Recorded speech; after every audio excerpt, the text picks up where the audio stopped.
আসসালামু আলাইকুম ওরহমতুল্লাহি ওবারাকাতু। আলহামদুলিল্লাহি রাব্বিল আলামিন ওয়া সাল্লাল্লাহু ওয়া সাল্লাম আলা নাবিয়িনা মুহাম্মদ ওয়া আলা আলিহি ওয়া সাহবিহি আজমাইন ওয়া মান তাবিআহুম বিইহসান ইলা ইয়াউমিদ্দিন, আম্মা বা'দ। সুপ্রিয় দর্শক শ্রোতাবৃন্দ, আমরা কিতাবুত তাওহীদের ব্যাখ্যায় আজকের 23তম দার্সে আপনাদের সকলকে স্বাগতম জানাচ্ছি। শুরুতে আমরা প্রশংসা জ্ঞাপন করছি আল্লাহ সুবহানাহু ওয়া তাআলার জন্য যে আল্লাহ রাব্বুল আলামিন আমাদেরকে পবিত্র জুমার দিনে সাপ্তাহিক ধারাবাহিক দার্সের জন্য তৌফিক দিয়েছেন, আলহামদুলিল্লাহ। সালাত ও সালাম বর্ষিত হোক রাসূলুল্লাহ সাল্লাল্লাহু আলাইহি ওয়াসাল্লামের উপর, আল্লাহুম্মা সাল্লি আলা মুহাম্মদ। সুপ্রিয় দর্শক শ্রোতাবৃন্দ, আমরা কিতাবুত তাওহীদের ব্যাখ্যা তাইসিরুল আজিজ থেকে ধারাবাহিক আলোচনা করছিলাম। আজকে 23তম পর্বে আমরা চতুর্থ অধ্যায়ের শেষ অংশে আলোচনা করব ইনশাআল্লাহ তাআলা, যেখানে মুআদ রাদিয়াল্লাহু আনহু তাকে আল্লাহ নবী সাল্লাল্লাহু আলাইহি ওয়াসাল্লাম দায়ী হিসাবে, দায়িত্বশীল হিসাবে, ইসলামের প্রচারক হিসাবে যখন ইহুদি খ্রিস্টানদের নিকটে ইয়ামেনে পাঠাচ্ছিলেন, তখন তাকে দেওয়া সেই নসিহাত, যেটা বিশুদ্ধ হাদিসের মধ্যে এসেছে, সে হাদিসের ব্যাখ্যায় আমরা ছিলাম, যেখানে আলোচনা করছিলাম আমরা। তো শেখ রহিমাহুল্লাহ, ব্যাখ্যাকার আল্লামা সুলাইমান ইবনে আব্দুল্লাহ ইবনে মুহাম্মদ ইবনে আব্দুল ওয়াহাব রহিমাহুল্লাহ, তিনি বলছেন, অফিহিল বাদাআতু ফিদ দাওয়াতি ওয়াত তা'লিমি বিল আহাম ফাল আহাম। এই বিখ্যাত হাদিস থেকে যেটা স্পষ্ট বোঝা যায়, আল্লাহ রাসূল তার মানহাজ, তার দাওয়াতি পদ্ধতি হলো আল বাদাআ ফিদ দাওয়া ওয়াত তা'লিম, ইসলামের দাওয়াতের জন্য, ইসলামের প্রচার প্রসারের জন্য বিল আহাম ফাল আহাম, সবচেয়ে গুরুত্বপূর্ণ বিষয়টা দিয়ে শুরু করতে হয়। কোন বিষয় দিয়ে আপনি ইসলামের দাওয়াত শুরু করবেন সেটা আল্লাহ রাসূল সাল্লাল্লাহু আলাইহি ওয়াসাল্লাম হাদিসে বলে দিয়েছেন, সেটা হলো তাওহীদ। তাওহীদের পূর্বে অন্য কোনো বিষয় ইসলামের শুরু করার কোনো বিধান নেই। এমনকি 5 ওয়াক্ত সালাত, হজ, যাকাত, যাবতীয় ইবাদত সমস্ত কিছুর পূর্বে তাওহীদ দিয়ে শুরু করতে হয়, যেটা ইসলামের গুরুত্বপূর্ণ এক নির্দেশনা। আল্লাহ নবী সাল্লাল্লাহু আলাইহি ওয়াসাল্লাম এটাই করেছিলেন মুআদ রাদিয়াল্লাহু আনহুকে সহ আরো যাদেরকে তিনি ইসলামের দাওয়াত দেওয়ার জন্য বিভিন্ন জায়গায় পাঠাতেন, প্রথম তাওহীদের দাওয়াতের কথা বলতেন। এমনকি আল্লাহ নবী সাল্লাল্লাহু আলাইহি ওয়াসাল্লাম নিজেও যখন ইসলামের রিসালাতের মহান দায়িত্ব পেলেন, তিনি মক্কার তার মানুষদেরকে, আশপাশের সমস্ত মানুষকে তিনি তাওহীদের দাওয়াত দিয়েছিলেন। ওয়াস্তাদাল্লা বিহি মান ক্বালা মিনাল উলামা ইন্নাহু লা ইশতারাতু ফি সিহহাতিল ইসলাম আন নুতকু বিত তাবাররি মিন কুল্লি দীনিন ইখালিফু দীনাল ইসলাম লিআন্না ইয়াতাকাদ শাহাদাতাইন আস্তালজিমু যালিকা ওয়া ফি যালিকা তাফসীল। তো আমরা যেটা প্রথমে বুঝলাম যে গুরুত্বপূর্ণ বিষয় দিয়ে শুরু করতে হয়, সেটা হলো তাওহীদ। তো এই হাদিস থেকে ওলামাগণ দলিল পেশ করেছেন যে লা ইশতারাত ফি সিহহাতিল ইসলাম আন নুতক তাবাররি মিন কুল্লি দীনিন ইখালিফু দীনাল ইসলাম।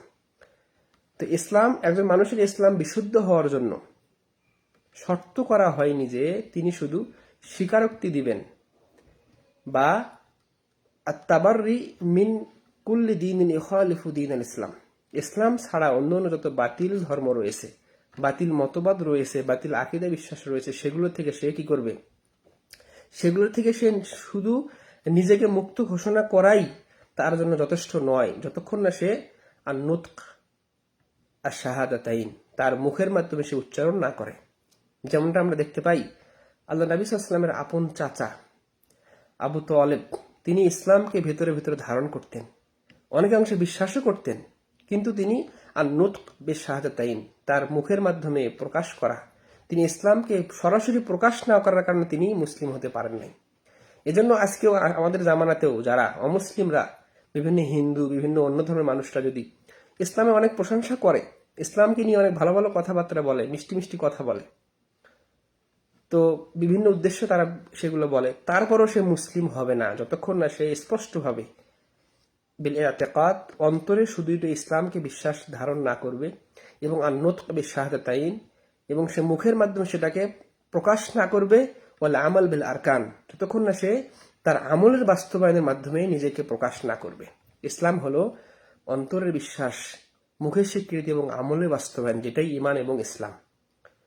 অত্র হাদিস থেকে এটাই বোঝা যায় যে শুধু ইসলামের গুণগান গাওয়া বা ইসলাম নিজেকে যদি সে মনে করে যে অন্য অন্য সমস্ত দিন বাকি দিন থেকে সে ভিন্ন, কিন্তু সে মুখে স্বীকার না করে, তাহলেও এটা যথেষ্ট নয় যতক্ষণ না সে ইসলামের পক্ষে সরাসরি মুখ দিয়ে স্বীকার না করে, তাওহীদের বাণী সরাসরি মুখ দিয়ে স্বীকারোক্তি না আসে এবং সেটা আমলে বাস্তবায়ন না হয়। অফিহি আন্নাহু লা ইউহকাম বি ইসলামিল কাফির ইল্লা বিন নুতকি বিশাহাদাতাইন, এটাই বললেন এখানে শেখ রাহিমাহুল্লাহ, যে যতক্ষণ না সে শাহাদাতাইন তাওহীদের বাণী সে মুখ দিয়ে উচ্চারণ না করবে ততক্ষণ সে মুসলিম হতে পারবে না। যেমনটা আল্লাহ নবী সাল্লাল্লাহু আলাইহি ওয়াসাল্লামের আপন চাচা, তিনি যখন মারা যাচ্ছেন, তাকে আল্লাহ রাসূল বললেন যে চাচা, আপনি শুধু বলুন লা ইলাহা ইল্লাল্লাহ, আমি আল্লাহর নিকটে আপনার জন্য সুপারিশ করব। কিন্তু তার পাশে থাকা কাফেররা তাকে সেটা স্বীকার করতে দেয় নাই, তখন তিনি সেটা বলেন নাই। এজন্য আবু তালেব তিনিও জাহান নামে যাবেন, তবে আল্লাহ নবী সাল্লাল্লাহু আলাইহি ওয়াসাল্লাম তার জন্য শাফাআত করবেন। একজন মাত্র কাফের, তার শাফাআত মাত্র কবুল হবে, সেটা খাস হলো আবু তালেবের জন্য, যে আল্লাহ রাসূলের দোয়ার জন্য তিনি যে বিশেষ দোয়া করবেন, তার জন্য সুপারিশ করবেন, তার আযাব যাতে কমিয়ে দেওয়া হয়, তবুও তাকে জাহান্নাম থেকে মুক্ত দেওয়া হবে না, কারণ তার আন-নুতক বিশ-শাহাদাতাইন, কালিমাতুত তাওহীদ, আশহাদু আল্লা ইলাহা ইল্লাল্লাহ ওয়া আন্না মুহাম্মাদুর রাসূলুল্লাহ, এটার মুখের স্বীকারোক্তি ছিল না। তিনি বিশ্বাস করতেন, কিন্তু তারপরেও তিনি স্বীকার করেন নাই, মুখে স্বীকারোক্তি দেন নাই। এজন্য ক্বালা শাইখুল ইসলাম রাহিমাহুল্লাহ, ইবনে তাইমিয়া রাহিমাহুল্লাহ বলছেন, ফাআম্মা শাহাদাতান ইযা লাম ইয়াতাকাল্লাম বিহিমা মাআল কুদরাহ ফাহুয়া কাফির, যে ব্যক্তি বিশ্বাস করার পরেও মুখে স্বীকার করবে না কালিমাতুত তাওহীদ শাহাদাতাইন, সে ব্যক্তি কাফের। কারণ স্বীকার না করলে সে ব্যক্তি মুসলিমের গণ্ডির মধ্যে আসবে না। বিত্তেফাকুল মুসলিমিন, এটা সমস্ত মুসলিমদের ইত্তেফাক ইজমাই একটা কথা। ওহুয়া কাফির বাতিনান ওয়া যাহিরান, সে প্রকাশ্য অপ্রকাশ্য বাহ্যিক এবং ভেতরের দিক থেকে কাফের, কারণ সে যদিও বিশ্বাস করুক কিন্তু সে মুখের স্বীকৃতি দেয় নাই। এর বিপরীত মুনাফিকরা, তারা কি করত? মুখে স্বীকার করত, কিন্তু অন্তরে বিশ্বাস ওদের ছিল না, অন্তরের মধ্যে কুফুরে লুকাইতে ছিল। এজন্য আব্দুল্লাহ ইবনে উবাই ইবনে সালুল, মুনাফিকদের লিডার, যে মদিনায় সে সহজে শত শত মুনাফিক ছিল, তাদের যে আজকে পর্যন্ত তাদের যে বিভিন্ন রুহানি সন্তানরা রয়েছে, যেগুলো বিভিন্ন বাতিল ফেরকাদের মধ্যে পাওয়া যায়, যেমন সর্বপ্রথম বর্তমান জামানার যে সবচেয়ে শ্রেষ্ঠ মুনাফিকরা হলো রাফিদি শিয়ারা, যারা কি করে মুসলিমদের পক্ষে অনেক কিছু বলার চেষ্টা করে বিভিন্ন কিছু সুবিধা সুযোগ নেওয়ার জন্য, কিন্তু ওদের অন্তরে ভিন্ন। যারা তাকিয়া নীতিতে বিশ্বাস করে, যেটা সরাসরি বাহিরে এক ভেতরে এক, এটাই হলো সবচেয়ে বড় কুফরি এবং নেফাকি। এবং এই নেফাকিটাই ইহুদি খ্রিস্টানদের কুফরির চেয়েও জঘন্য, যার জন্য আল্লাহ রাব্বুল আলামিন এই নেফাকির জন্য দারকুল আসফাল মিনান নার, জাহান্নামের সর্বনিকৃষ্ট জায়গা তাদের জন্য বলেছেন। অর্থাৎ দুটোই খারাপ। এক প্রকার হলো অন্তরে বিশ্বাস করে কিন্তু মুখে স্বীকার করে না, সেই ব্যক্তি যেমন মুসলিম নয়, কাফের। অনুরূপভাবে যদি মুখে স্বীকার করে, 5 ওয়াক্ত সালাত পড়ে, আল্লাহ রাসূলের সাথে সবসময় চলতো, আব্দুল্লাহ ইবনে উবাই সহ তার অনুসারীরা সবকিছুই করতো, শুধু জিহাদ করতো না, আর তারা ভেতরে কুফরি লালন করত, তারাও স্পষ্ট কাফের। তো এটা স্পষ্ট হলো যে ওহুয়া কাফির বাতিনান ওয়া যাহির ইনদা সালাফিল উম্মাহ ওয়া আইম্মাতিহা ওয়া জামাহির উলামাইহা, সমস্ত সালাফদের মতে তারাও স্পষ্ট কাফের, যারা শুধু মুখে স্বীকার করে কিন্তু ভেতরে কুফরি গোপন রাখে, অথবা ভেতরে থেকে বিশ্বাস করে কিন্তু মুখে স্বীকারোক্তি দেয় না। দুই শ্রেণীরাই কাফের। কুলতু, শেখ রাহিমাহুল্লাহ বলছেন, আল্লামা সুলাইমান রাহিমাহুল্লাহ, হাদা আল্লাহু আলাম ফিমান লা ইউকিরু বিহিমা আও বিইহদাহুমা, আম্মা মান কুফরুহু মাআল ইকরার বিহিমা ফাফিহি বাহস ওয়া যাহির আন্না ইসলামাহু ওয়া তাওবাতুহু আম্মা কাফারা বিহি ওয়া ফিহি আন্না আল ইনসান ক্বাদ ইয়াকুনু ক্বারিআন আলিমান ওয়া হুয়া লা ইয়ারিফু মা'না লা ইলাহা ইল্লাল্লাহ। এইবার মুআদ রাদিয়াল্লাহু আনহুকে যেখানে পাঠিয়েছিলেন ইয়ামানে, সেখানে আহলে কিতাব ইহুদি এবং খ্রিস্টানরা ছিল। তাদের সম্পর্কে বলছেন ব্যাখ্যা করতে গিয়ে যে অফিহি, আর এমনও মানুষ রয়েছে, আন্দাল ইনসান ক্বাদ ইয়াকুনু ক্বারিআন আলিমান, যারা কি করে তাওহীদের কথা বলে, জানে, অন্তরে অন্তরে জানে, আল্লাহকে চেনে, আল্লাহ রাব্বুল আলামিন তিনি একমাত্র ইলাহ এবং সত্য রব, সত্য ইলাহ, তারই ইবাদত করতে হবে, তিনি সবকিছু সৃষ্টি করেছেন, তিনি আমাদেরকে রিজিক দেন, ইত্যাদি সবকিছুই জানে, যেমনটা মক্কার কাফেররা জানতো। তারা লা ইলাহা ইল্লাল্লাহর অর্থ আমাদের চেয়ে 1000 গুণ বেশি জানতো, কিন্তু তারা আল্লাহ রাব্বুল আলামিনকে একক মাবুদ হিসেবে গ্রহণ করতে পারে নাই। তো এভাবে যে মানুষরা এরকম হবে যে আল্লাহ রাব্বুল আলামিনকে সে কি করে ক্বারিআন আলিমান, তাকে পড়ে, তাকে জানে, তাকে চেনে, ওয়া হুয়া লা ইয়ারিফু মা'না, কিন্তু লা ইয়ারিফু মানা লা ইলাহা ইল্লাল্লাহ, লা ইলাহা ইল্লাল্লাহর যে শর্ত, তার যে 7টি শর্ত রয়েছে, এ অনুপাতে লা ইলাহা ইল্লাল্লাহকে তারা কি করে নাই, জানতে পারে নাই। আও ইয়ারিফুহু, অথবা সে লা ইলাহা ইল্লাল্লাহকেও জানতে পেরেছে, কিন্তু ওয়ালা ইয়ামালু বিহি, লা ইলাহা ইল্লাল্লাহ যে আবশ্যিক করে দেয় আমল সমূহ, সেগুলো সে করে নাই। নাব্বাহ আলাইহিল মুসান্নিফ রাহিমাহুল্লাহ, মুহাম্মদ ইবনে আব্দুল ওয়াহাব রাহিমাহুল্লাহ এই অধ্যায়ের মধ্যে তিনি এই বিষয়ে সতর্ক করেছেন। কিতাবুত তাওহীদের একটি সৌন্দর্য হলো, কিতাবুত তাওহীদ দেখবেন প্রতিটি অধ্যায়ে শেখ রাহিমাহুল্লাহ আলোচনা করার পর তিনি সেই কোরআন এবং হাদিস সালাফদের বাণী থেকে শেষে বেশ কিছু মাসআলা বের করেছেন। অতীব গুরুত্বপূর্ণ একটা বিষয় এটা। মুহাম্মদ ইবনে আব্দুল ওয়াহাব রাহিমাহুল্লাহ তার যে ফিক কতটা দাকিক ছিল, তিনি যে কত বড় একজন আল্লামা ছিলেন, এই ফিক থেকে স্পষ্ট বোঝা যায়। ইমাম বুখারী রাহিমাহুল্লাহ তিনি যেমন তার সহিহ বুখারীর প্রতিটি অধ্যায়ে এক একটি অনেক চমৎকার ফিক, যেটা সহজেই বোঝা সম্ভব নয়। হাদিসের সাথে তার যে বাব রয়েছে, বাবের যে তিনি বাব বেঁধেছেন, সেগুলো একজন মানুষ চট করে বুঝতে পারবে না কিভাবে মিল হয়। এই জন্য বলা হয় যে ইমাম বুখারী রাহিমাহুল্লাহর ফিক হলো তার সহিহ বুখারীর প্রতিটি অধ্যায়। অনুরূপভাবে কিতাবুত তাওহীদের মধ্যে প্রতিটি অধ্যায় শেষে তিনি বেশ কিছু মাসআলাতুল উলা, মাসআলা সানি, এভাবে 1, 2, 3, 4, 10, 15, 20টা পর্যন্ত মাসআলা বের করেছেন, যেটা প্রত্যেকটি অনেক গভীর জ্ঞানের একটা বিষয়।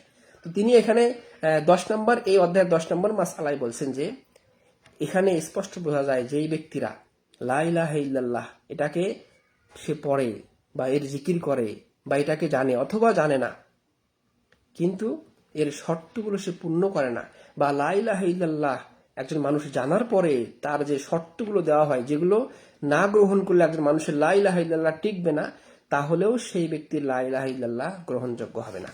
যেটা আমরা আগে দেখেছি, লা ইলাহা ইল্লাল্লাহ এর 7টি শর্ত রয়েছে। এই 7টি শর্ত অনুযায়ী না হলে কোনো ব্যক্তির লা ইলাহা ইল্লাল্লাহ তার কোনো কাজে দিবে না, যেগুলো প্রত্যেকটি কোরআন এবং হাদিস থেকে বের করা হয়েছে। 1 নম্বর হলো আল ইলম আল মুনাফি লিল জাহাল। লা ইলাহা ইল্লাল্লাহ, কোনো ব্যক্তি যদি মনে করে যে আমি মুসলিম, আমি লা ইলাহা ইল্লাল্লাহ কালিমাকে বিশ্বাস করি, এ অনুযায়ী আমল করি এবং এটাকে মেনে চলি, তাহলে সেই ব্যক্তির এই 7টি শর্ত মেনে চলা অতীব জরুরি। 1 নম্বর হলো আল ইলম আল মুনাফি লিল জাহাল। লা ইলাহা ইল্লাল্লাহ সম্পর্কে, তাওহীদ সম্পর্কে তাকে সম্যক জ্ঞান রাখতে হবে। আল্লাহ রাব্বুল আলামিনকে জানা এবং চেনা তার জন্য ফরজ। আল্লাহ সুবহানাহু ওয়া তাআলা তাকে জানা, তাকে চেনা, তার সম্পর্কে জানাকে তিনি ফরজ করেছেন, যেটাই তাওহীদ। ফাআলাম আন্নাহু লা ইলাহা ইল্লাল্লাহ, আল্লাহ এটাই বলেছেন সূরা মুহাম্মাদের মধ্যে।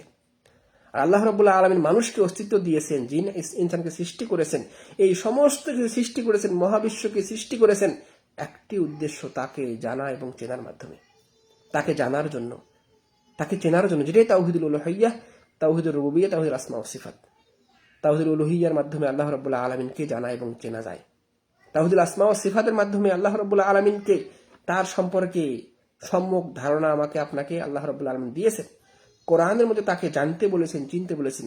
তাওহীদুর রুবুবিয়্যার মাধ্যমে আল্লাহ রাব্বুল আলামিনকে জানা এবং চেনা যায়, যেটা হলো ইলম, অর্থাৎ লা ইলাহা ইল্লাল্লাহ আমার আপনার ঠিক আছে মানে এর সম্পর্কে জ্ঞান অন্বেষণ করতে হবে। 2 নম্বর আল ইয়াকিন।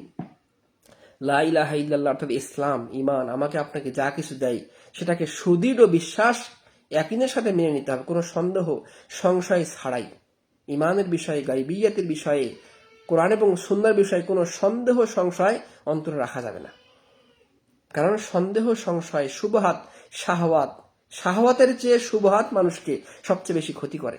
এবং যত মানুষ নাস্তিক হয়েছে, যারা বর্তমানেও নাস্তিকের দিকে মানুষকে আহ্বান করে, প্রত্যেকটি মানুষ এই শুবহাত থেকে শুরু হয়, সন্দেহ থেকে, সন্দেহ থেকে একজন মানুষকে নাস্তিকের দিকে নিয়ে যায়, এমনকি সে বেদিন হয়ে যায়, সে মুলহিদ হয়ে যায়। এজন্য কোনো মানুষের উচিত নয় তার অন্তরের মধ্যে কোনো গোপনে রাখা, লুকিয়ে থাকা কোনো সন্দেহকে সে পুষে রাখবে। কোনো সন্দেহ, কোনো সংশয় তৈরি হলেই বিজ্ঞ আলেমদের দ্বারস্থ হয়ে সেটাকে দ্রুত সমাধান করতে হয়। কারণ এই শয়তান ইবলিস সংশয় এবং সন্দেহের পথ ধরেই মানুষকে বিভিন্ন ইসলাম থেকে বের করে দিতে পারে। এজন্য আল ইয়াকিন আল মুনাফি লিশ শাক। কালিমাতুত তাওহীদ লা ইলাহা ইল্লাল্লাহর দ্বিতীয় শর্ত হলো, লা ইলাহা ইল্লাল্লাহর দ্বিতীয় শর্ত হলো সমস্ত কিছুকে সুদৃঢ়ভাবে বিশ্বাস করতে হবে, ইয়াকিনের সাথে, যেটা সন্দেহের বিপরীত। 3 নম্বর হলো আল কবুল, কোরআন সুন্নাহ। এই লা ইলাহা ইল্লাল্লাহ আমাকে আপনাকে যেই কাজগুলো দিয়েছে, যেটার কথা বলেছে সেটাকে মাথা পেতে মেনে নিতে হবে, গ্রহণ করতে হবে। আল মুনাফিলের রদ, কোনো কিছুকে হটকারি করা যাবে না। কারণ কোনো ব্যক্তি যদি ইসলামের কোনো একটা বিধান নিয়ে, কোরআন এবং সুন্নাহর কোনো একটা ছোট্ট বিধানকেও সে যদি কি করে, অস্বীকার করে, ঠাট্টা করে, সেটাকে মানে সে ইচ্ছা করেই এর বিপরীতকে হালাল মনে করে, তাহলে সে ব্যক্তি কাফের হয়ে যাবে। কারণ এটা আল মুনাফি লিল কাবুল, এটা কবুলের বিপরীত। 4 নম্বর শর্ত হলো আল ইনকিয়াদ, লা ইলাহা ইল্লাল্লাহর শর্ত 4 নম্বর হলো আল মুনাফি লিত তারক। ইনকিয়াদ হলো আনুগত্য করা, মেনে নেওয়া, যেটা হলো ইসলামের অর্থ। আল ইস্তিসলাম লিল্লাহি বিত তাওহীদ, ইসলাম শব্দের অর্থই হলো কি, আল্লাহ রাব্বুল আলামিনকে গ্রহণ করা, মেনে নেওয়া তাওহীদের মাধ্যমে। অথচ কপাল পোড়া আমাদের অসংখ্য মানুষ আমরা ইসলাম শব্দের অর্থই জানি না। ইসলাম শব্দের অর্থই হলো ঈমান, ইসলাম শব্দের অর্থই হলো তাওহীদ। আল্লাহ রাব্বুল আলামিনকে মাথা পেতে মেনে নেওয়া, তার বশ্যতা স্বীকার করা, তার আনুগত্য করাই হলো ইসলাম, যেটা হলো আল ইনকিয়াদ, লা ইলাহা ইল্লাল্লাহর 4 নম্বর শর্ত। 5 নম্বর শর্ত হলো আল ইখলাস, আল মুনাফি লিশ-শিরক, যাবতীয় শিরক থেকে বিপরীত থাকা। কারণ কোনো মানুষ যখন বড় শিরক করে ফেলবে, তার অটোমেটিক লা ইলাহা ইল্লাল্লাহ বিনষ্ট হয়ে যাবে। একটা বড় শিরক করলে সেই ব্যক্তির লা ইলাহা ইল্লাল্লাহ আবার তাজাদ্দুদ করতে হবে, তাকে তওবা করে আবার ফিরে এসে তাকে কালেমা পড়ে আবার নতুনভাবে তাকে ইসলামে প্রবেশ করতে হবে। যে ব্যক্তি বড় শিরকের মাধ্যমে ইসলাম থেকে বের হয়ে যায়। এজন্য ইখলাস, লা ইলাহা ইল্লাল্লাহ এর 5ম শর্ত হলো ইখলাস আনয়ন করা। 6 নম্বর শর্ত হলো as-সিদক আল মুনাফিলিল কাযিব, মিথ্যার বিপরীতে সত্যবাদিতা সাথে থাকা এবং নিজেকে সত্যবাদী হিসাবে প্রমাণ করা, লা ইলাহা ইল্লাল্লাহর 6 নম্বর শর্ত। 7ম শর্ত হলো আল মুহাব্বা, ভালোবাসা। আল মুহাব্বাতু লিল্লাহ ওয়াল বুগদু লিল্লাহ, এটা ছোটখাটো কোনো বিষয় নয়। আল ওয়ালা ওয়াল বারা, ইসলামের জন্যই বন্ধুত্ব, ইসলামের জন্যই শত্রুতা। আপনি কাকে অন্তর দিয়ে ভালোবাসবেন, আপনি কাকে অন্তর দিয়ে ঘৃণা করবেন, ইসলাম এবং ঈমান, ইসলাম আপনাকে কোন ব্যক্তিকে ঘৃণা করতে শেখায়, এটাও ঈমানের গুরুত্বপূর্ণ একটি অংশ, যেটা লা ইলাহা ইল্লাল্লাহকে টিকানোর 7ম শর্ত। কোনো ব্যক্তির মধ্যে যদি আল ওয়ালা ওয়াল বারা না থাকে, সে যদি ইহুদি খ্রিস্টানকে, মুশরিক কাফেরকে এত বেশি ভালোবাসে, যেটা ঈমানই ভালোবাসা, সেটাকে সে ব্যক্তি সেই ভালোবাসার কারণে সে কুফরির দিকে যেতে পারে। এই জন্য ভালোবাসা, শ্রদ্ধাও মানুষকে অনেক সময় কুফরি এবং শিরকের দিকে নিয়ে যায়। যদি কোনো কাফেরের ভালোবাসায় এমন দেখাতে গিয়ে আমি এমন কিছু বলি যেটা কুফরির দিকে নিয়ে যেতে পারে, একমাত্র ভালোবাসা হবে ইসলামের জন্য, আল ওয়ালা ওয়াল বারা, বন্ধুত্ব ইসলামের জন্য, সম্পর্কচ্ছেদ হবে ইসলামের জন্য। আল হুব্বু ফিল্লাহ ওয়াল বুগদু ফিল্লাহ, আল্লাহর জন্যই কাউকে ভালোবাসা, আল্লাহর জন্যই কাউকে ঘৃণা করা। এই জন্য আমরা ইহুদি খ্রিস্টানকে যেমনভাবে সরাসরি ঘৃণা করি এবং তাদের বিপরীত বলি, অনুরূপভাবে যারা স্পষ্ট কাফের, যেমন রাফিদি, শিয়া, বাতিনিদের যতগুলো দল রয়েছে, নোসাইরি, দুরুজ সহ যতগুলো দল রয়েছে, প্রত্যেকটাই স্পষ্ট কাফের। এবং এই কাফেরদের সম্পর্কে আমাদের স্পষ্টত বারাআত, কোনো ওয়ালা সম্পর্ক নেই, থাকতে পারে না।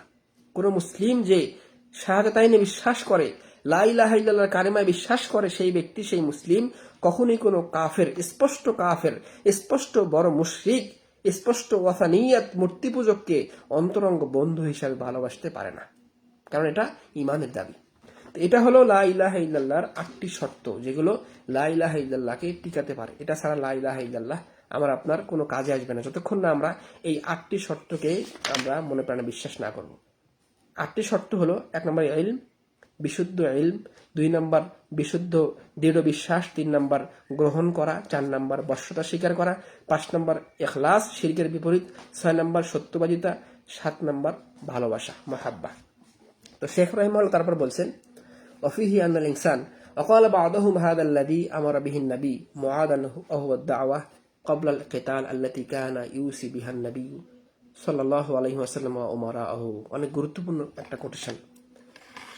শেখ রাহিমাহুল্লাহ, সুলাইমান রাহিমাহুল্লাহ বললেন যে কেউ এই হাদিসকে ব্যাখ্যা করতে গিয়ে এভাবে বলেছেন যে আল্লাহ নবী সাল্লাল্লাহু আলাইহি ওয়াসাল্লাম মুআদ রাদিয়াল্লাহু আনহুকে যে ইয়ামেনে পাঠাচ্ছেন ইসলামের দাওয়াত দেওয়ার জন্য, যেখানে ইহুদি এবং খ্রিস্টানদের বসবাস, সেখানে তিনি মুআজকে বললেন যে সরাসরি যুদ্ধ নয়, ইহুদি খ্রিস্টানদের সাথে, কাফেরদের সাথে সরাসরি প্রথমে যুদ্ধ নয়, প্রথমে ইসলামের দাওয়াত দিবে।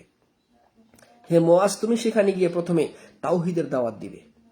স্পষ্ট হাদিসের মধ্যে এসেছে যে তুমি প্রথমে তাদেরকে তাওহীদের দাওয়াত দিবে।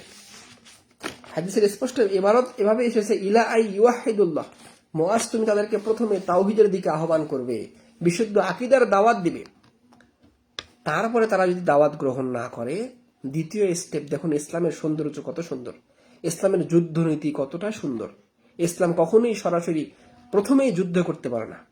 আল্লাহ নবী সাল্লাল্লাহু আলাইহি ওয়াসাল্লামের যুদ্ধনীতি কতটা সুন্দর ছিল, তিনি যখন কোনো এলাকায় যুদ্ধে যেতেন, তিনি অনেক সময় ফজরের আগে সেখানে গিয়ে পৌঁছাতেন, রাতে রাতে সেখানে গিয়ে পৌঁছাতেন।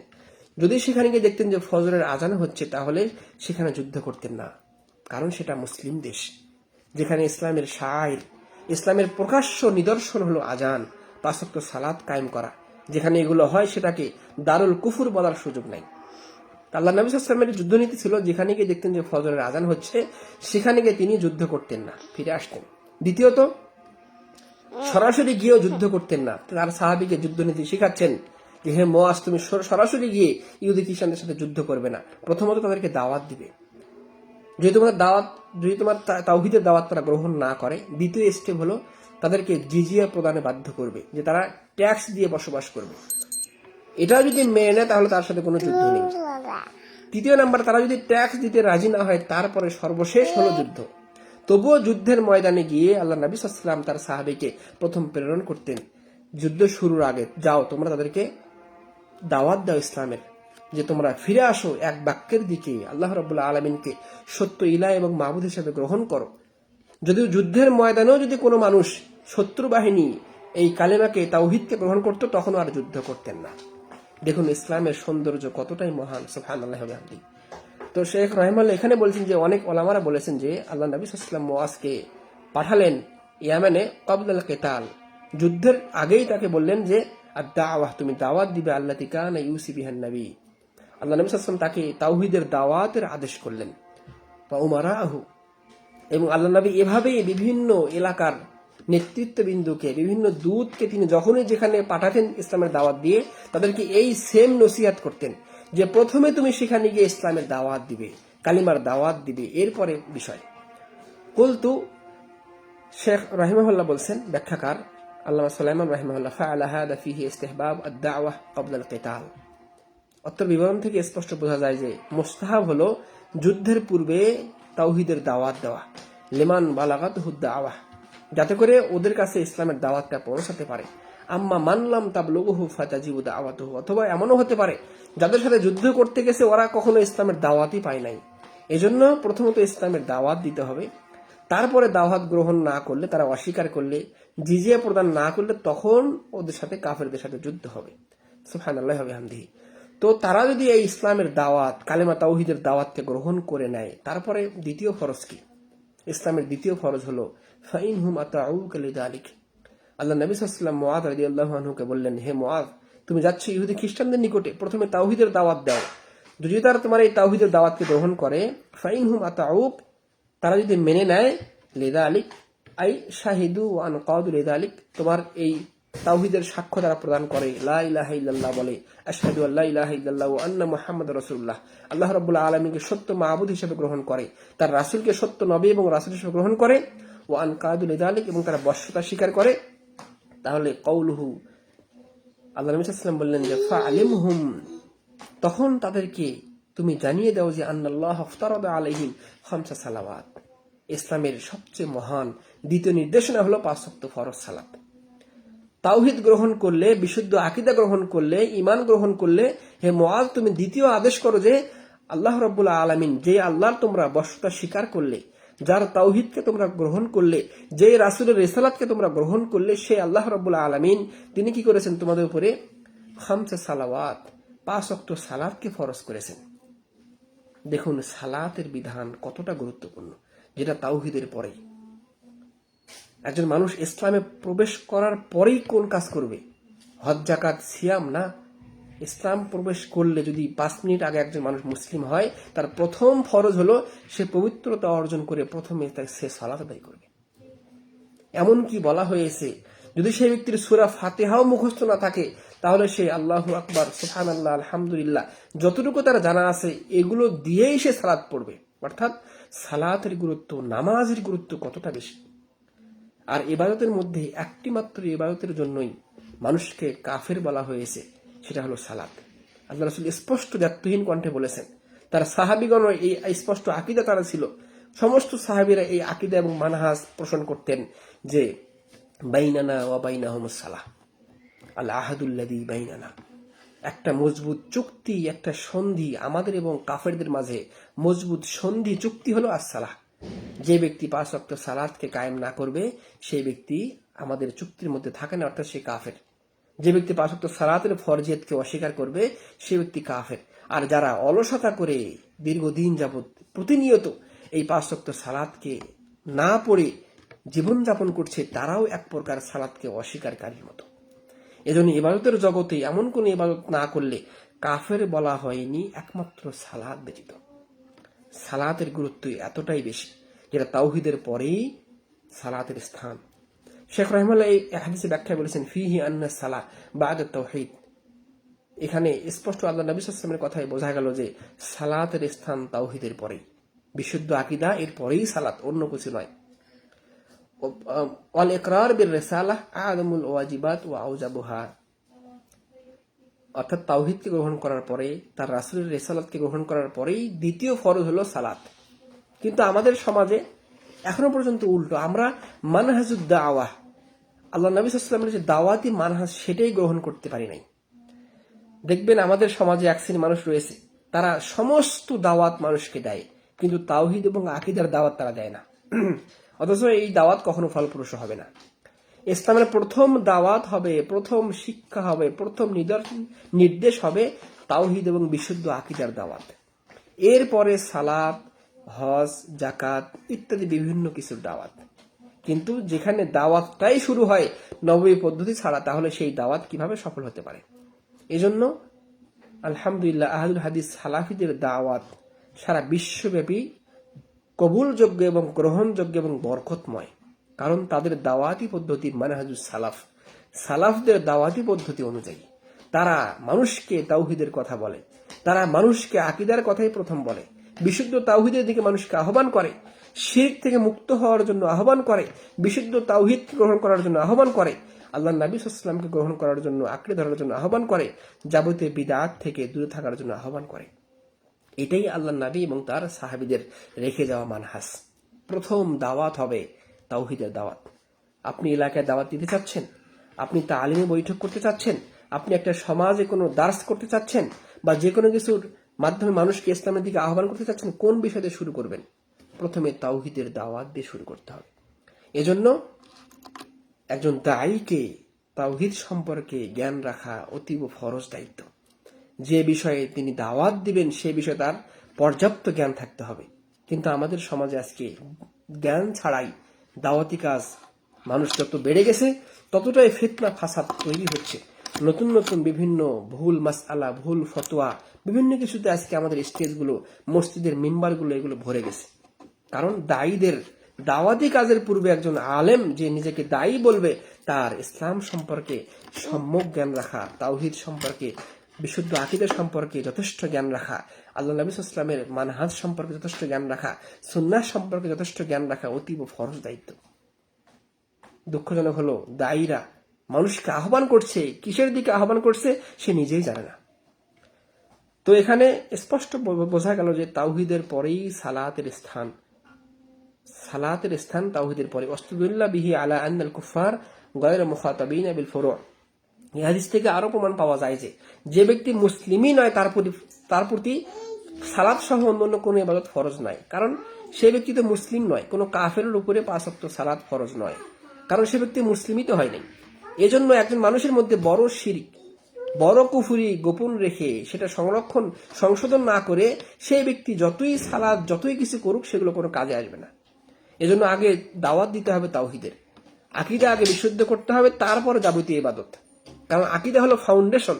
যদি আপনার আমার ফাউন্ডেশন না থাকে, তাহলে সেখানে কোনো বিল্ডিং, কোনো বাড়ি, কোনো কিছু স্থাপিত হতে পারে না। ফাউন্ডেশন বিহীন সেখানে যত বড়ই অট্টালিকা নির্মাণ করার চেষ্টা করা হোক না কেন, সেটা কখনোই টেকসই হবে না। আর টেকসই হওয়ার জন্য প্রথম কর্তব্য হলো আকীদা এবং তাওহীদ, বিশুদ্ধ আকীদা, বিশুদ্ধ মানহাজ, বিশুদ্ধ তাওহীদের দাওয়াতের মাধ্যমে ফাউন্ডেশন তৈরি করা। এর উপরেই তারপরে বিল্ডিং তৈরি করতে হবে, যেগুলো সালাত, সিয়াম, হজ, জাকাত, জিহাদ সহ সমস্ত ইবাদতগুলো সুপ্রতিষ্ঠিত হবে।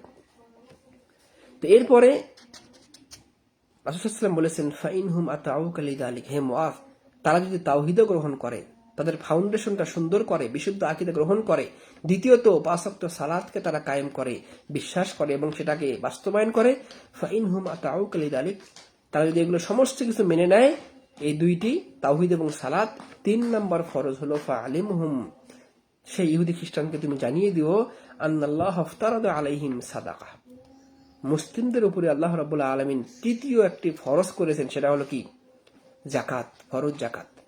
তো খাদু মিন আগনিয়াইহিম, যেই জাকাতকে গ্রহণ করা হবে ধনী ব্যক্তিদের নিকট থেকে, যাদের উপর জাকাত ফরজ, ফাতুরাদ্দু আলা ফুকারাইহিম, এবং সেটা দেওয়া হবে অভাবগ্রস্ত দরিদ্র মানুষদের মধ্যে বন্টন করে দেওয়া হবে। অর্থাৎ দেখুন ইসলামের সৌন্দর্য কত সুন্দর। ইসলামের সৌন্দর্য এখানেই, মাহাসিনুদ্দিনের ইসলাম। কোনো ব্যক্তি যদি ইসলামের এই সৌন্দর্যগুলো নিয়ে সে একটু ভাবতো, তাহলে সে সরাসরি ইসলামের দিকে আরো বেশি আগ্রহশীল হতো।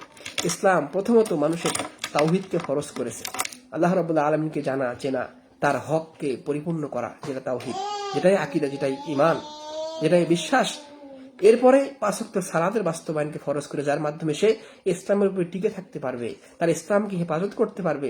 5 ওয়াক্ত সালাতের মাধ্যমে আল্লাহ রাব্বুল আলামিন একজন মানুষকে 24 ঘন্টা কি করে? তার আয়ত্তের মধ্যে রাখে, তার বিশেষ হেফাজতের মধ্যে রাখে।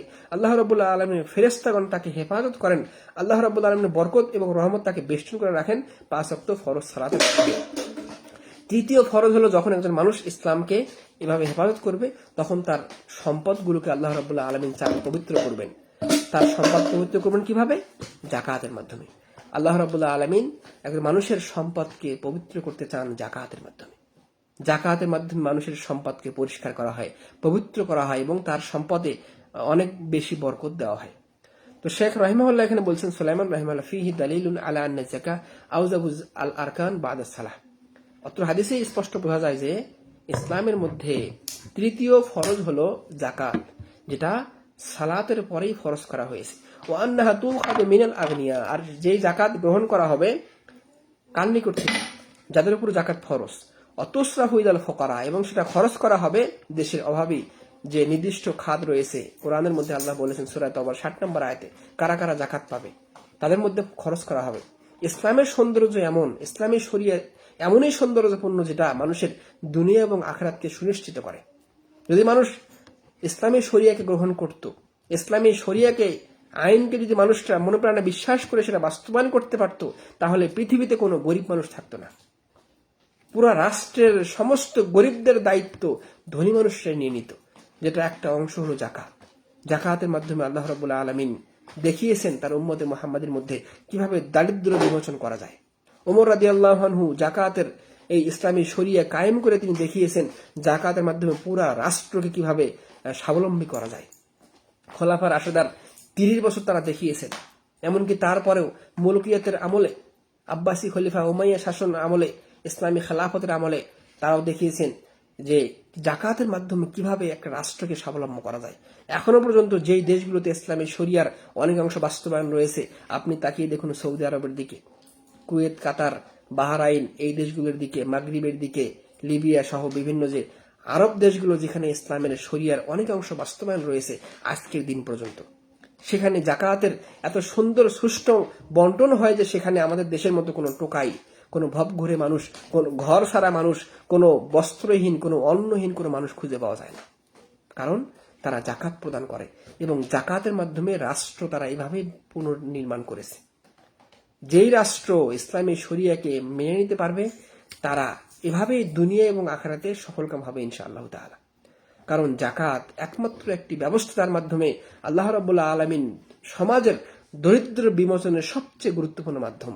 আল্লাহ রাসূল এই মর্মে বলেছেন, তুখাযু মিন আগনিয়াইহিম, জাকাত গ্রহণ করা হবে ধনী মানুষের নিকট থেকে, তুরাদ্দু ফাতুরাদ্দু আলা ফুকারাইহিম, সেটা প্রদান করা হবে গরিব মানুষের নিকটে। সুবহানাল্লাহি ওয়া বিহামদিহি। তো এখানে তিনি ব্যাখ্যায় বলেন অফিহি আনাল ইমাম হুয়াল্লাযী ইয়াতাওয়াল্লা কবদ যাকাত ওয়া সারফাহা ইম্মা বিনাফসিহি আও নাইবিহি। শেখ রাহমাতুল্লাহ এই হাদিসের ব্যাখ্যায় বললেন যে যাকাতটা রাষ্ট্রে ইসলামী সরকারের রাষ্ট্রের পক্ষ থেকে প্রদান করার জন্য যিনি রাষ্ট্রের প্রশাসক সরকার তিনি নিজের পক্ষ থেকে দায়িত্বপ্রাপ্ত ব্যক্তিকে অথবা নিজেই দায়িত্ব নিয়ে জাকাত কি করবেন মানুষের নিকট থেকে উত্তোলন করবেন। ফামান ইমতানা আন আদাইহা ইলাইহি উখিযাত মিনহু কাহরা। আর যে ব্যক্তি ইচ্ছা করে জানার পরেও ফরজ জাকাত দিতে অস্বীকার করবে তার উপরে রাষ্ট্র কঠোর আইন প্রয়োগ করবে, যেমনটা আবু বকর রাদিয়াল্লাহু আনহু করেছিলেন।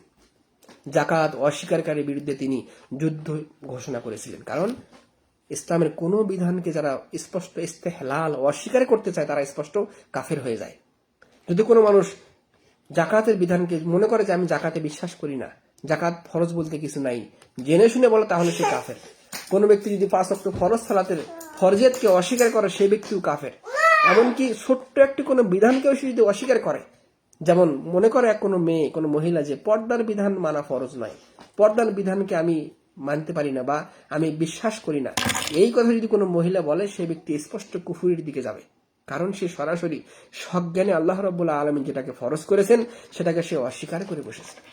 এভাবেই জাকাতকে অস্বীকার করার কারণে আবু বকর রাদিয়াল্লাহু আনহু তাদের বিরুদ্ধে মানি ও জাকাতের বিরুদ্ধে তিনি যুদ্ধ ঘোষণা করেছিলেন।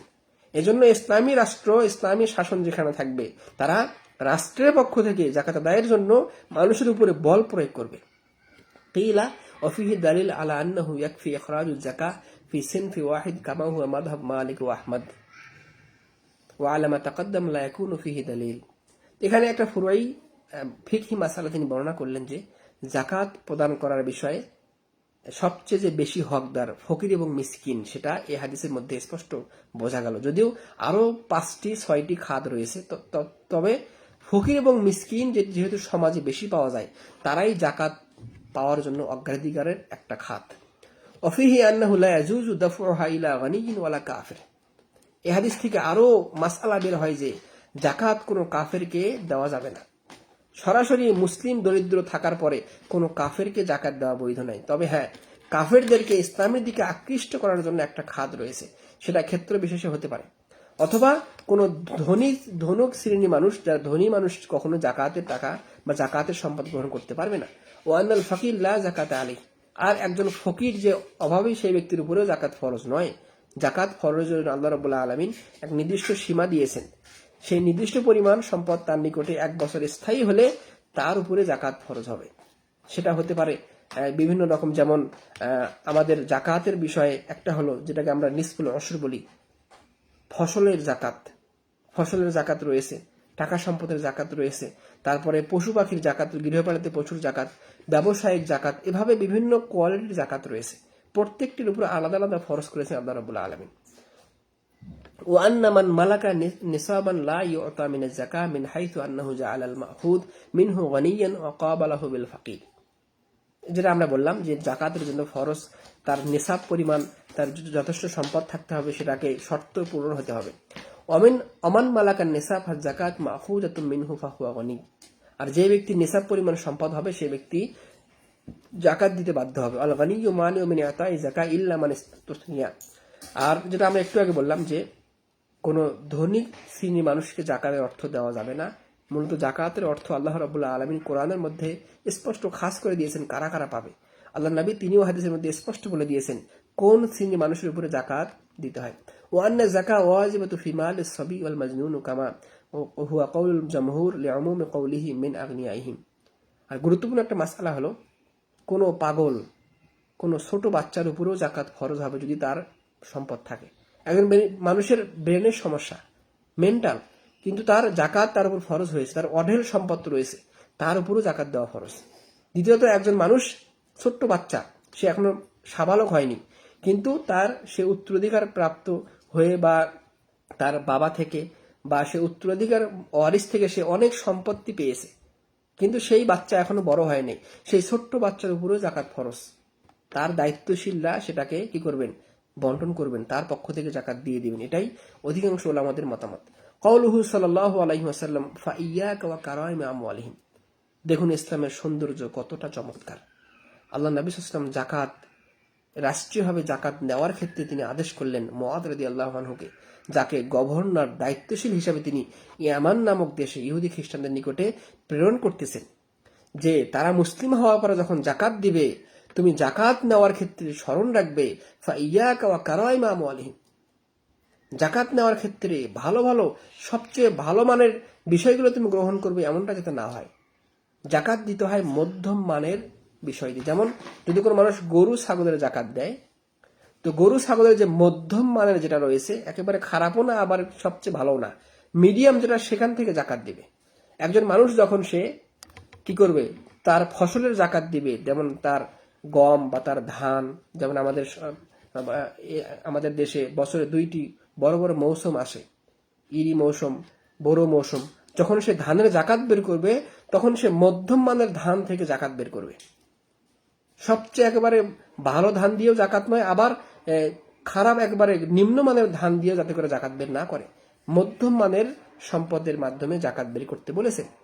আল্লাহ রাসূল আদেশ করেছেন ফাইয়াকা ওয়া কারামি আমওয়ালিহিম, হে মুআয, তুমি মানুষের সবচেয়ে ভালো ভালো বিষয়গুলো, সবচেয়ে দামি বিষয়ের মাধ্যমে জাকাত গ্রহণ করো না, অর্থাৎ মধ্যম মানের বিষয় থেকে জাকাত গ্রহণ। অফিহি আন্নাহু ইয়াহরুমু আলাল আমিল আখযু কারাইমিল মাল ফি যাকাত, যারা জাকাত গ্রহণ করবে রাষ্ট্রের পক্ষ থেকে, তারা যাতে করে সবচেয়ে ভালো ভালো জিনিস, যেমন গরুর জাকাত করতে গিয়ে সবচেয়ে ভালো গরুটা নিয়ে আসবে, এমনটা যাতে না হয়, মধ্যম মানের পশু দিয়ে জাকাত প্রদান করবে। বাল ইয়াখুদুল ওয়াসাত, মধ্যম মানটা গ্রহণ করবে। ওয়াত্তাকি দাওয়াতুল মাজলুম, দেখুন রাষ্ট্রের দায়িত্বশীলকে তিনি আল্লাহ রাসূল আদেশ করতেছেন, নসিহা করছেন, হে মুআয, ওয়াত্তাকি দাওয়াতুল মাজলুম, তুমি যাদের উপরে শাসন করবে, যাদেরকে তুমি রাষ্ট্র পরিচালনা করবে, সমাজ পরিচালনা করবে, সেখানে মাজলুমের বদদুয়া থেকে তুমি বেঁচে থাকো। তাহলে বোঝা গেল রাষ্ট্র পরিচালনা করতে অনেক মানুষের কি করবে, তারা জনগণ তাদেরকে বদদুয়া দেবে। যখন তারা জনগণের উপরে জুলুম করবে, অত্যাচার করবে, জনগণের হকগুলোকে বুঝিয়ে দিবে না, তখন জনগণ সেই শাসকের উপরে বদদুয়া করে, যেই বদদুয়াটা আল্লাহ রাব্বুল আলামিন গ্রহণ করে। আজ হোক কাল হোক, যারা যারা জেনে শুনে মানুষকে কষ্ট দেয়, যেই শাসকরা জেনে শুনে মানুষের পাবলিককে যারা কষ্ট দেয়, জুলুম করে, সেই মাজলুমের বদদুয়া একদিন একদিন কবুল হবেই হবে। 3 ভাবের এক ভাবে, যে কোনো ভাবে হোক, তার দোয়া কবুল হবেই হবে। এজন্য মাজলুমের বদদুয়া থেকে আল্লাহ রাসূল বেঁচে থাকতে বললেন। কারণ ইহদার দাওয়াতুল মাজলুম ওয়াজআল বাইনাকা ওয়া বাইনাহা বিকায়াহ বিফি'লিল আদল ওয়া তারকিদ দুলম। রাষ্ট্রের দায়িত্বশীলকে তিনি বললেন যে তোমরা যারা রাষ্ট্রের সাধারণ পাবলিক, তাদের মধ্যে কি করো, ন্যায় নিষ্ঠতা তোমরা কি করো, প্রতিষ্ঠা করো, এবং তাদের বদদুয়া থেকে বেঁচে থাকো। অফিহি তানবিহ আলাল মানি'i মিন জামি'i আনওয়া'id দুলম, এখানে সমস্ত প্রকারের জুলমের কথা বলা হলো। যে কোনো জুলুম রাষ্ট্রের পক্ষ থেকে যদি কোনো শাসক, কোনো নেতা জনগণের উপরে করে, তার জন্য আল্লাহর নিকটে জবাবদিহি করতে হবে। লাইসা বাইনাহা ওয়া বাইনাল্লাহি হিজাব, আল্লাহ রাসূল বললেন, শুনে রাখো হে মুআয, মানুষের বদদুয়া এবং আল্লাহর মধ্যে কোনো পর্দা থাকে না। একজন মাজলুম যখন সে আল্লাহর নিকটে কারো বিপক্ষে বদদুয়া করে, সেটা দ্রুত কবুল হয়ে যায়। লা তুহজাব আনিল্লাহি তাআলা, কোনো প্রতিবন্ধকতা থাকে না। বাল তুরফাউ ইলাই, দ্রুত আল্লাহর নিকটে সেটা কবুল হয়ে যায় বদদুয়া। ওয়া ইন কানা আসিয়ান, যদিও সেই ব্যক্তি পাপী ব্যক্তি হয়, যে ব্যক্তি বদদুয়া করছে সে ব্যক্তি যদি পাপিষ্ঠ ব্যক্তিও হয়, তবুও তার বদদুয়া দ্রুত কবুল হয়ে যায়। কারণ আল্লাহ রাব্বুল আলামিন তিনি নিজের উপরে জুলুমকে হারাম করেছেন, এবং তিনি মানুষের উপরে জুলুমকে হারাম করে দিয়েছেন। তিনি নিজের উপরে যেটাকে খারাপ সাব্যস্ত করেছেন, গ্রহণ করেন নাই, তিনি চান না তার কোনো সৃষ্টি, তার মাখলুকাত সেটা গ্রহণ করুক। এজন্য হাদিসে বলা হয়েছে, এই অত্যাচার, এই জুলুম কিয়ামতের ময়দানে ঘন ঘটা অন্ধকার হবে। যারা জালেম, তারা কিয়ামতের ময়দানে চোখে দেখতে পারবে না, তারা চারপাশে শুধু অন্ধকার দেখবে, তারা কোনো আলো খুঁজে পাবে না। এটা একটা কিয়ামতের ময়দানের শাস্তি জালেমের জন্য। এখানে চমৎকার কথা বলেছেন ওয়াকালা আবু বকর ইবনুল আরাবী, অনেক বড় একজন ফকিহ আলেম, তিনি এই হাদিসে ব্যাখ্যা করতে গিয়ে বলেছেন, হাদা ওয়া ইন কানা মুতলাকান, এখানে জুলুম শব্দটা যেহেতু ব্যাপকভাবে আল্লাহ রাসূল সাল্লাল্লাহু আলাইহি ওয়াসাল্লাম বলেছেন, ফাহুয়া মুকাইয়্যিদ বিল হাদিস আল আখার, তবে অন্য এক হাদিসে আল্লাহ নবী সাল্লাল্লাহু আলাইহি ওয়াসাল্লাম এটাকে নির্দিষ্ট করেছেন। সেটা কি, একজন মানুষের দোয়া কবুল হয়, সেটা যদি বদদোয়াও হয়, জালেমের বিপক্ষে, অথবা সেই ব্যক্তির যদি কোনো ভালো দোয়া হয়, যে কোনো দোয়া মুমিন ব্যক্তিগণ যার বিশুদ্ধ ঈমান রয়েছে, যার আকীদা বিশুদ্ধ রয়েছে, যার ইসলাম বিশুদ্ধ রয়েছে, সেই মুমিন মুসলিমের দোয়া 3 ভাবের 1 ভাবে আল্লাহ রাব্বুল আলামিন কি করেন? কবুল করেন। স্পষ্ট হাদিসে সহিহ মুসলিমে এসেছে, যেটা হাদিসটি মুসনাদ আহমদ, সহিহ বুখারীর আদাবুল মুফরাদে এসেছে যে রাসূল সাল্লাল্লাহু আলাইহি ওয়াসাল্লাম বলেছেন, মা মিন মুসলিমিন ইয়াদউ বিদাওয়াতিন লাইসা ফিহা ইসমুন ওয়ালা কাতিয়াতু রাহিমিন। যখন কোনো মুসলিম দোয়া করে আল্লাহর নিকটে, যেই দোয়াটা কোনো সম্পর্ক ছিন্নর দোয়া হয় না, আত্মীয়তার সম্পর্ক ছিন্নের কোনো দোয়া হয় না, অথবা কোনো পাপের বিষয়ে দোয়া হয় না, ইল্লা আতাহুল্লাহু বিহা ইহদা থালাস, 3 ভাবের যে কোনো ভাবে আল্লাহ রাব্বুল আলামিন সেই দোয়াকে কবুল করেন। তার মধ্যে একটা হলো ইম্মা আই ইউআজ্জালা লাহু দাওয়াতাহু, যে ব্যক্তি দোয়া করেন দ্রুত আল্লাহ রাব্বুল আলামিন তার দোয়াকে কবুল করেন, দোয়া করার সাথে সাথে কবুল করেন। 2 নাম্বার, যদি সাথে সাথে কবুল না করেন, ওয়া ইম্মা আই ইয়াদখারাহা লাহু ফিল আখিরাহ, সেই ব্যক্তির দোয়াকে তিনি রেখে দেন কিয়ামতের জন্য। এই দোয়ার জন্যই কি হবে? কিয়ামতের যে কঠিন শাস্তি, সেটা থেকে আল্লাহ রাব্বুল আলামিন তাকে লাঘব করবেন। অথবা কি করেন? ওয়া ইম্মা আই ইয়াসরিফা আনহু মিনাস সুই মিথলিহা। কারণ কি? 3 নাম্বারটা হলো সেই ব্যক্তির এই দোয়ার বদৌলতে এমন কোনো বড় বিপদ থেকে আল্লাহ রাব্বুল আলামিন তাকে রক্ষা করেন, যেই বিপদ তার নিকটে ধেয়ে আসতেছিল। অর্থাৎ মুমিন মুসলিম আল্লাহর নিকটে দোয়া করলে এই 3 ভাবের যে কোনো ভাবে আল্লাহ দোয়া কবুল করবেনই করবেন। সেটা বদ দোয়া হোক বা যে কোনো নেক দোয়া হোক, জালেমের বিরুদ্ধে বদ দোয়া হোক বা কারোর জন্য নেক দোয়া হোক বা নিজের জন্য দোয়া হোক। একটা হলো দ্রুত আল্লাহ রাব্বুল আলামিন তার দোয়া কবুল করেন। 2 নাম্বার, এই দোয়ার বিনিময়ে আল্লাহ রাব্বুল আলামিন কিয়ামতে তাকে শাস্তি থেকে রক্ষা করবেন, বাঁচাবেন। 3 নাম্বার হলো এই দোয়া এর বদৌলতে আল্লাহ রাব্বুল আলামিন তাকে দুনিয়ার অনেক বড় কোনো বিপদ থেকে রক্ষা করেন। সুবহানাল্লাহি ওয়া বিহামদিহি। আল্লাহ এজন্য বলেছেন, আফামাই ইউজিবুল মুত্তার ইযা দাআ, কে রয়েছে আল্লাহ ছাড়া, সেই সত্য মাবুদ তিনি ছাড়া, যিনি মুত্তর বিপদগ্রস্ত মানুষের ডাকে কি করে? সাড়া দেন। আল্লাহ রাব্বুল আলামিন তিনিই একমাত্র বিপদগ্রস্ত মানুষের ডাকে সাড়া দিয়ে থাকেন। হাদিসের মধ্যে আলো বলা হলো কবুল খবরিল ওয়াহিদ আল আদলি ওয়া উজুবুল আমাল বিহি, অতীব গুরুত্বপূর্ণ একটি বিষয়। দেখুন, মুআদ রাদিয়াল্লাহু আনহু, তিনি একজন মানুষ, তাকে একাই পাঠাচ্ছেন একটা এলাকাতে দাওয়াত দেওয়ার জন্য, ইহুদি খ্রিস্টানদের দেশে দাওয়াত দেওয়ার জন্য, ইয়ামান দেশে যেখানে ইহুদি এবং খ্রিস্টান রয়েছে। তো অত্র বিবরণ পেশ করে যে খবর আহাদ, যেটা একজন ব্যক্তির বর্ণিত খবর বা সংবাদ হাদিস, সেটা গ্রহণযোগ্য। যারা বিভিন্ন ভুল ব্যাখ্যা দিয়ে মানুষকে খবরে আহাদ থেকে বিচ্যুত করতে চায়, সেটা স্পষ্টত গোমরাহী। আল্লাহ রাব্বুল আলামিন তিনি তার রাসূল আমাদেরকে যে আদেশগুলো করেছেন, সেগুলো মোতাওয়াতের হোক, খবরে আহাদ হোক, সেটা যদি বিশুদ্ধ সূত্রে প্রমাণিত হয়, সেটা অবশ্যই গ্রহণযোগ্য এবং সেটাকে মেনে নিতে হবে, এবং সেটা ইসলামের দলিল হিসেবে অবশ্যই সাব্যস্ত বিষয়। তো অত্র এই বিবরণ এটা আরো প্রমাণ করে যে কবুলু খবরিল আহাদ আল আদল ও উজুবুল আমাল বিহি, ন্যায় নিষ্ঠ ব্যক্তির বর্ণিত খবরে আহাদ সেটাও গ্রহণযোগ্য হবে এবং সেটা তার উপরে আমল করাও মানুষের জন্য সাব্যস্ত হবে। ও আন্নাল ইমাম ইয়াবহাসুল উম্মাল লি জাবায়াতি যাকাহ, একটা দেশের রাষ্ট্র সরকার তার পক্ষ থেকে একটা টিম 1-2 মানুষকে, তার দায়িত্বশীল মানুষকে কোনো এলাকায় জাকাত আদায়ের জন্য প্রেরণ করেন, তখন সেই এলাকার মানুষের দায়িত্ব হলো সেই ব্যক্তির নিকটে জাকাত প্রদান করা, কারণ সেটা রাষ্ট্রের পক্ষ থেকে তাকে পাঠানো হয়েছে। ওয়া ইয়ামুরুহুম বিতাকওয়াল্লাহ ওয়া ইউআল্লিমুহুম মা ইয়াহতাজুনা ইলাইহি ওয়া ইয়ানহাহুম আনিদ দুলম। এখানে আরো বিস্তারিত বললেন যে সেই ব্যক্তি জাকাত প্রদান গ্রহণ করতে গিয়ে সে তাকওয়া অবলম্বন করবে, মানুষের সাথে জুলুম করবে না, তাদের ভালো ভালো সম্পদকে গ্রহণ করবে না, বা জাকাত গ্রহণ করতে গিয়ে কোনো পাবলিকের যাতে করে বদদোয়া না দেয় সেই থেকে সে বেঁচে থাকবে। ও আলাম আন্নাহু লাম ইয়াযকুর ফি হাদাল হাদিস ওয়া নাহবিহি সাওম ওয়াল হাজ। তো এখানে বলা হলো যে এই হাদিসের মধ্যে 3টি বিষয় বলা হলো। একটা হলো বিশুদ্ধ তাওহীদ আকীদা, যেটা সবচেয়ে প্রধান এবং প্রথম, যার উপরে ভিত্তি করে 5 ওয়াক্ত সালাতের দাওয়াত। দ্বিতীয় দাওয়াত, যার উপর ভিত্তি করে দাওয়াত হলো ফরজ জাকাত প্রদানের দাওয়াত। এই 3টি গুরুত্বপূর্ণ দাওয়াতের কথা বলা হলো। অত্র হাদিসের মধ্যে হজ অথবা রমজানের রোজার কথা বলা হয়নি, কিন্তু এর জবাব হলো অন্য হাদিসে এটা বিস্তারিত বিবরণ এসেছে। অথবা এমন হতে পারে যেখানে আল্লাহ নবী সাল্লাল্লাহু আলাইহি ওয়াসাল্লাম মুআজকে পাঠাচ্ছেন, সেই ব্যক্তির উপরে তাদের উপরে তখনও হজ ফরজ হয় নাই, কারণ ইহুদি খ্রিস্টানরা তখন ইয়ামানে ছিল, সেখানে সে সময় হজের বিধান এখনো আসে নাই।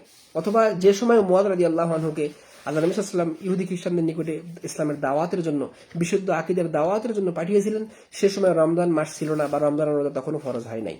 এজন্য আল্লাহ নবী সাল্লাল্লাহু আলাইহি ওয়াসাল্লাম তিনি পরিস্থিতি অনুযায়ী কথা বলতেন, যখন যার যেটা প্রয়োজন সে অনুযায়ী তিনি আর নির্দেশ দিতেন।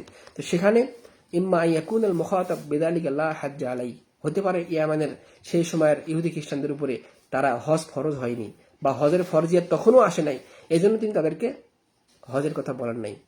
সুতরাং এই বিবরণ থেকে স্পষ্ট বোঝা গেল যে বিশুদ্ধ হাদিস থেকে যে আল্লাহ রাব্বুল আলামিন সবচেয়ে বড় ফরজ করেছেন আমাদের উপরে কি? 5 ওয়াক্ত সালাত, জিহাদ, হজ, জাকাত, সমস্ত কিছুর উপরে সবচেয়ে বড় ফরজ হলো আল্লাহ রাব্বুল আলামিনকে চেনা, আল্লাহ রাব্বুল আলামিনকে জানা। সেটা হলো তাওহীদ, সেটা হলো বিশুদ্ধ আকীদা। এটাই হলো ইসলামী আকীদা, যে আকীদার উপর ভিত্তি করেই আমার আপনার ইসলামটা প্রতিষ্ঠিত হবে এবং এই আকীদার দাওয়াত প্রথম দিতে হবে।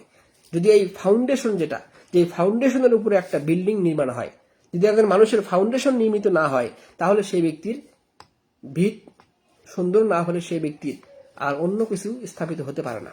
একজন ব্যক্তির সালাত, একজন ব্যক্তির দান সাদাকা, জাকাত, রমজানের রোজা, হজ, জিহাদ, সমস্ত কিছু একটাও গ্রহণযোগ্য হবে না যদি সেই ব্যক্তির বিশুদ্ধ আকীদা না হয়, আল্লাহ সম্পর্কে তার জানাশোনা না থাকে, আল্লাহ রাসূল সম্পর্কে বিশুদ্ধ আকীদা না থাকে এবং আকীদার যে বিষয়গুলো তাকে ফরজ করা হয়েছে সেটাকে সে গ্রহণ না করে। বিশুদ্ধ তাওহীদ এজন্যই প্রথম জরুরি। বিশুদ্ধ তাওহীদের উপরেই মানুষের ইসলামের সমস্ত বিষয়গুলো সুপ্রতিষ্ঠিত হবে। এজন্য অত্র বিবরণ থেকে অনেক বড় শিক্ষা আমরা পেলাম এবং দাওয়াতের মাঠের, দাওয়াতি ময়দানের একজন দায়ীর প্রথম কোন বিষয়ের দাওয়াত দেওয়া প্রয়োজন সেটা আমরা স্পষ্ট শিখতে পারলাম। 1 নম্বর হলো তাওহীদের দাওয়াত দেওয়া, মানুষকে আকীদা বিশুদ্ধ করা, মানুষকে শিরক মুক্ত করা, যাবতীয় বেদাত মুক্ত করা, ছোট এবং বড় শিরক মুক্ত অবস্থায় তারপরে সালাতের চর্চা করা, এরপরে জাকাতের চর্চা করা, এরপরে হজ, রমজান, জিহাদ সহ সমস্ত ইসলামের বিষয়গুলোকে সুপ্রতিষ্ঠিত করা। এর মাধ্যমে ইসলাম কায়েম করা সম্ভব এবং এই দাওয়াতি মানহাজই হলো আল্লাহ নবী এবং তার সাহাবীদের দাওয়াতি মানহাজ। যেই দাওয়াতি মানহাজ বর্তমান সময় পর্যন্ত আহাদুল হাদিসগণ সালাফিরা এই দাওয়াতি মানহাজের উপরেই দাওয়াত দিয়ে থাকে। এজন্য আহলুল হাদিস এবং সালাফিদের দাওয়াত নতুন কোনো দাওয়াত নয়, নতুন কোনো পদ্ধতি, কোনো পন্থার দাওয়াত নয়। তাদের পদ্ধতি হলো সরাসরি আল্লাহর নবী এবং তার সাহাবীদের দাওয়াতি পদ্ধতি। আল্লাহ রাসূল সাল্লাল্লাহু আলাইহি ওয়াসাল্লাম দীর্ঘ 13 বছর মক্কায় প্রথম তিনি এই আকীদা এবং তাওহীদের দাওয়াত দিয়েছিলেন। এরপরে তার উপরে বিভিন্ন প্রেক্ষাপট অনুযায়ী সালাত, সিয়াম, হজ, জাকাত ফরজ হয়েছে। এমনকি আল্লাহ রাসূল মৃত্যুর আগ পর্যন্ত তিনি এই তাওহীদের দাওয়াত থেকে ফিরে আসেন নাই। তিনি প্রতিটি আমলের মধ্যে তাওহীদের আবশ্যকীয়তা, বিশুদ্ধ আকীদার গ্রহণযোগ্যতা এবং জরুরিয়াত তিনি দেখিয়েছেন। কারণ বিশুদ্ধ আকীদা এবং তাওহীদ ছাড়া আমার আপনার জীবনের সমস্ত আমলগুলো বন্ধ হয়ে যাবে। যদি কোনো মানুষের আকীদা বিশুদ্ধ না হয়, তার মানহাজ বিশুদ্ধ না হয়, তার তাওহীদ বিশুদ্ধ না হয়, তার সমস্ত সালাত, সমস্ত ইবাদত, সমস্ত যাকাত, জিহাদ, আল্লাহর রাস্তায় দান, সমস্ত কিছু একটিও গ্রহণযোগ্য হবে না। কারণ আল্লাহ রাব্বুল আলামিন এজন্যই কোরআনের মধ্যে অসংখ্য জায়গায় তাওহীদের কথা বলেছেন যে তিনি প্রথমে নিজেকে, মানুষকে শিরক মুক্ত থাকার অবস্থা বলেছেন। এজন্য আল ওয়ালা ওয়াল বারা, কাকে ভালোবাসবেন, কার সাথে সম্পর্ক ছিন্ন করবেন, এটাও আকীদাগত একটি গুরুত্বপূর্ণ মূলনীতি, যেটা কালিমাতুত তাওহীদকে গ্রহণ করার সপ্তম মূলনীতি। এই 7টি মূলনীতি গ্রহণ না করলে সেই ব্যক্তির কালিমাতুত তাওহীদ, সেই ব্যক্তির মুসলমানত্ব টিকবে না। তার মধ্যে একটি হলো আল মাহাব্বা, কাকে ভালোবাসবেন, ভালোবাসা হবে ইসলামের জন্য, শত্রুতা হবে ইসলামের জন্য। আজকে আমাদের দার্স আমরা এখানে শেষ করব। আমরা সংক্ষিপ্ত আলোচনা যেটা স্পষ্ট করলাম সেটা হলো যে কিতাবুত তাওহীদের 4th অধ্যায়ে যেটা বলা হয়েছে বাবুদ দুআ ইলা শাহাদাতি আল্লা ইলাহা ইল্লাল্লাহ, মানুষকে তাওহীদের দিকে আহ্বান, যার মাধ্যমে আমরা দেখলাম রাসূল সাল্লাল্লাহু আলাইহি ওয়াসাল্লাম প্রথম আদেশ করেছেন বিশুদ্ধ তাওহীদের আহ্বানের দিকে, যেটা সবচেয়ে বড় ফরজ, যেটা হলো তাওহীদুল উলুহিয়্যা, রুবুবিয়্যা এবং আসমা ও সিফাত। আল্লাহ রাব্বুল আলামিনকে চেনা এবং জানা, তাকে সত্য ইলাহ এবং মাবুদ হিসেবে গ্রহণ করা, সমস্ত কিছুর সৃষ্টিকর্তা, সমস্ত কিছুর তিনি পাওয়ার, ইবাদত পাওয়ার যোগ্য এবং সমস্ত কিছুর খালেক, মালিক এবং রাজিক, মুদাব্বির হিসেবে তাকে গ্রহণ করা। এরপরে 5 ওয়াক্ত সালাতের ফরজিয়াতকে মনে প্রাণে বিশ্বাস করে আমল করা। এরপরে জাকাত সহ অন্যান্য সমস্ত ইবাদতগুলো মানুষের নিকটে সাব্যস্ত করা ইসলামকে অবিচল রাখার জন্য। আল্লাহ রাব্বুল আলামিন আমাদেরকে বিশুদ্ধ ইসলামকে বোঝার এবং মানার তৌফিক দান করুন। আল্লাহুম্মা আমিন। ওসল্লাল্লাহু ওয়াসাল্লাম আলা নবিয়িনা মুহাম্মদ ওয়া আলা আলিহি ওয়া সাহবিহি আজমাইন। আসসালামু আলাইকুম ওয়া রাহমাতুল্লাহি ওয়া বারাকাতুহু।